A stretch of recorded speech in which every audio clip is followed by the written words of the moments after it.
नंदीघोष टीवीर senior panel producer Mohammad आवेश को आज सकाळे हृदघात परोलोक घटी गतकाली राति 11:30 जाए ऑफिस रे काम करथिले हेले आज सकाळे हठात असुस्थ अनुभव करिबारु तांको एसीबी निया जाइथिला सेठारे तांकर परलोक घटी हृदघात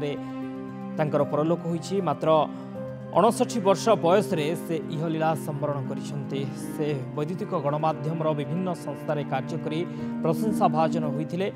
सहयोगी महल रे से बेस प्रिय थिले अकाल निधन ने नंदीघोष टीवी परिवार 2 मिनिट नीरव प्रार्थना करी आत्मार सद्गति कामना करिछि 1965 मसीह कटक रे तांकर जन्म।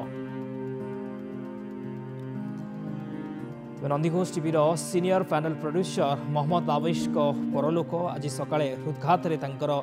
परलोक घटी गतकाली राति 11:30 जाए से ऑफिस रे काम करथिले एवं काम करी 11:30 राति फेरी हेले आज सकाळे हठात से असुस्थ अनुभव करथिले एवं तांको संगे संगे एसीबी निया जाइथिला हेले सेठारे तांकर परलोक घटी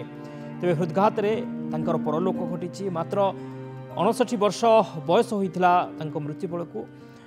से वैद्युतिक गणमाध्यम रे विभिन्न स्थान रे कार्य करी प्रशंसा भाजन होइथिले सहयोगी महल रे से बेस लोकप्रिय मध्य थिले बेस प्रिय भाजन मध्य होई पारिथिले तांको सहकर्मी मानक घण रे तेबे तांको अकाल निधन ने नंदीघोष टीवी परिवार पक्षरु 2 मिनिट नीरव प्रार्थना करा जाइथिला अमर आत्मार सद्गति कामना करा जाइछि 1965 मसीहा कटक रे तांकर जन्म।